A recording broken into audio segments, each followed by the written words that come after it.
తిరుమల శ్రీ వెంకటేశ్వర స్వామి వారిని మజాక చిత్ర బృందం సభ్యులు దర్శించుకున్నారు. శనివారం ఉదయం విఐపి విరామ సమయంలో చిత్ర కథానాయకుడు సందీప్ కిషన్, చిత్ర నటీనటులు పాల్గొని మొక్కులు చెల్లించుకున్నారు.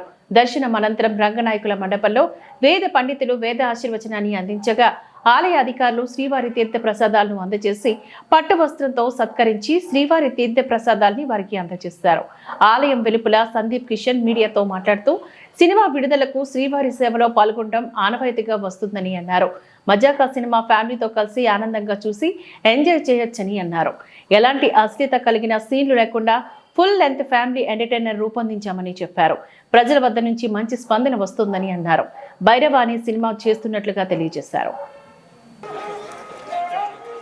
సినిమా ప్రయాణంలో ప్రతి సంవత్సరం ప్రతి సినిమాకి నాకు వెంకటేశ్వర స్వామి తోడున్నారు.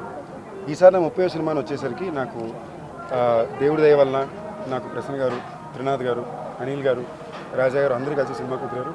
మజాకా అనే సినిమా మొత్తం ఫ్యామిలీతో పాటు చిన్నపిల్లల నుంచి పెద్దవాళ్ళ వరకు బాగా సంతోషంగా నవ్వుకోగలిగే సినిమా అండి. ఒక బూతో, ఒక చెడు సీనో, ఒక చెడు ఫ్రేమో కూడా లేకుండా అందరూ సరదాగా ఎంజాయ్ చేసుకోగలిగే సినిమా.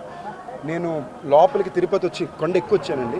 ఎక్కి కింద నుంచి పైకి వచ్చేదాకా, గుడి నుంచి బయటకు వచ్చే వరకు అట్లీస్ట్ 200 మంది సినిమా చూసిన వాళ్ళు కంగ్రాచులేషన్, సినిమా చాలా బాగుందని చెప్పారు. అదే స్వామి ఇచ్చిన అతిపెద్ద ఆశీస్సులు నేను నమ్ముతున్నాను. వెంకటేశ్వర స్వామి ఆశీస్సులు, మీ ప్రజల ఆశీస్సులు ఎప్పుడు తోడు ఉండాలి. మజాకా సినిమా తప్పకుండా థియేటర్గా చూడండి, మీ ఫ్యామిలీతో పాటు చూడండి. మీ అందరికీ బాగా నచ్చే సినిమా అవుతుందని నా గట్టి నమ్మకం. Love you. ఇప్పుడు మజాకా అయిపోయి రిలీజ్ ఉంది కదా, నెక్స్ట్ బైలింగ్వల్ షూట్ చేస్తానండి. మన తలపతి విజయ్ గారు ఉన్నారు కదా, వాళ్ళ సన్ జేసన్ సంజయ్, అతని డైరెక్షన్ డెబ్యూ, ఇంకా టైటిల్ బెట్ల షూటింగ్ మొదలైపోయింది. బట్ ఫస్ట్ మజాకా థియేటర్ని శుభ్రంగా అందరూ చూడండి. అన్నిటికన్నా ఇంపార్టెంట్ ఏంటంటే ప్రతి దాంట్లో చెడు మంచి ఉంటుంది, అలాగే సినిమా ఇండస్ట్రీ కూడా చెడు మంచి ఉంటుంది. అలాగే మా సినిమాకి కూడా 80% చాలా మంచి ఉంది, 20% చెడు ఉంది. ఆ చెడుని దాటి మంచిగా వెళ్ళాలంటే మీ సపోర్టు, దేవుడి సపోర్టు కావాలి. ఇక్కడికి వచ్చాం. Thank you all.